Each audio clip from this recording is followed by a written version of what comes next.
Bismillah ar-Rahman ar-Rahim. In the name of Allah, most gracious, most merciful.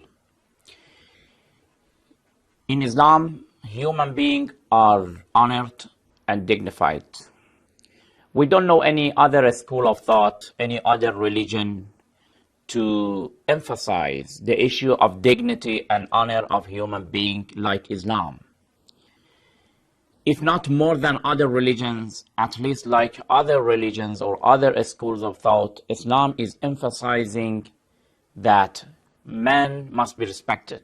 Human beings, they are dignified and they are honored. We have a lot of traditions regarding the issue of the respect and honor of a believer in a society. Out of all of them, I just have selected two traditions that I will read to you to show that how much it is important from the Islamic point of view, the dignity of a person. Prophet Muhammad sallallahu alaihi wasallam says, "Man ahana li waliyan," if a person scorns another person, another believer, if somebody humiliates and scorns a believer, in fact, he has begun to fight with me. فَقَدْ أَرْصَدَ لِمُحَارَبَتِي. This tradition, you can find it in the book of Al-Kafi, volume 2, page 351. There is another tradition from Imam Sadiq alayhi salatu wassalam, one of the grandsons of the Holy Prophet and one of the successors of the Holy Prophet of Islam. He says, "Al-mu'min a'zamu hurmatan min al-Ka'bah." You know, Kaaba, the Holy Kaaba is very holy.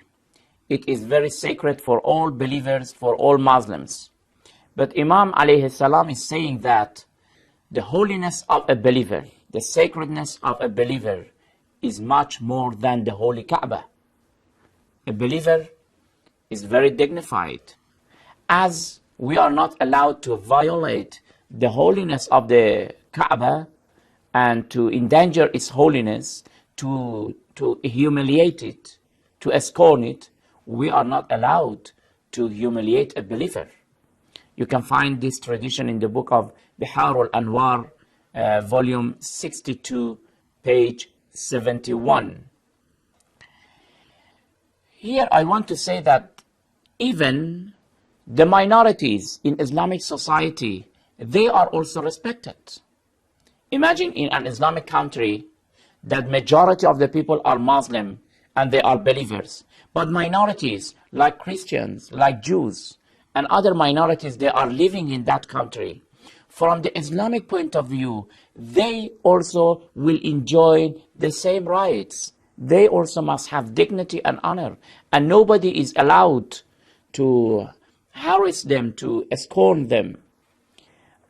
Listen to this tradition. This tradition is one of the sayings of Imam Ali alayhi salatu wassalam. Imam Ali was the cousin of the Holy Prophet Muhammad. He was the successor of the Holy Prophet, and he was really respected by Prophet Muhammad sallallahu alaihi wasallam. In the book of Nahjul Balagha, that book includes all the sayings of Ali alayhi salam, his sermons, his short sayings, his letters. Among the letters that he has written one letter to one of his governors.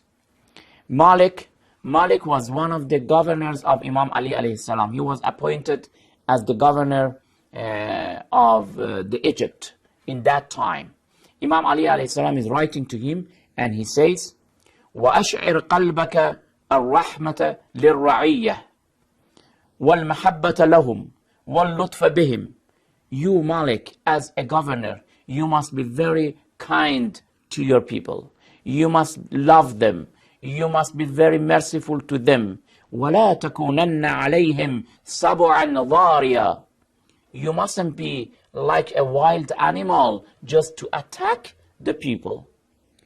فَإِنَّهُمْ صِنْفَانِ إِمَّا أَخٌ لَكَ فِي الدِّينِ أَوْ نَظِيرٌ لَكَ فِي الْخَلْقِ.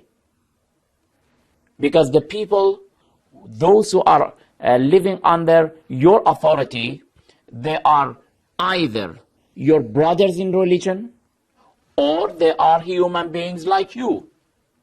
Imam alayhi salam is classifying the people and says that the people can be classified into two parts.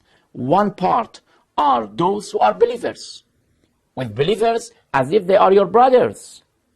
Because the Holy Quran says, إِنَّمَا الْمُؤْمِنُونَ إِخْوَةً. Verily and surely the believers are brothers. The people who are living in your area, in your country, under your authority, under your control, they are either believers, they are your brothers, أو نظير لك في الخلق. Even if they are not Muslim, if they are not believers, but they are human beings. They are human beings. This is why that in our ideology, in our theory, we are commanded by Islam that we have to be careful about the rights of minorities. Minorities also, they are human beings. We are not allowed to scorn them, to humiliate them, to attack and fight against them. This is what Imam Ali alayhi salam is saying, that they are either your brother or they are human being. Prophet Muhammad says that man adha dhimmiyan fa'ana khasmuhu. If a person disturbs or teases a Christian, a Jew, who are minorities in our land, he will become my enemy. And those who will become my enemy in the day of judgment, they will be the enemy of Allah, the Almighty. These are some of the traditions that all of them show that even the minorities in the Islamic land, they are respected and nobody is allowed to endanger their lives. Imam Ali alayhi salam was a caliph and he lost his armor. Then he found it in the hand of a Christian. They both came to the court. The judge said to Ali alayhi salam, do you have any evidence? Any witness? Ali said that I don't have any witness that this armor belongs to me. Then the judge said that, okay, the armor must be given to this Christian. But the Christian knew that in reality this is not his and this is Ali's. Then he gave it back to Ali and then he submitted to Islam. He converted to Islam and said that this is the religion I am looking for. The religion that the caliph of that religion comes to the court equal with me as a Christian. And when he does not have any witness, he doesn't attack me to take his own armor. These were the habit of our divine leaders, and we are commanded to be very merciful to the minorities. Where can you find such a religion who gives this dignity and honor even to the minorities? We will continue, inshallah, this topic in next program. Until then, thank you very much. Wassalamu alaikum wa rahmatullahi wa barakatuh.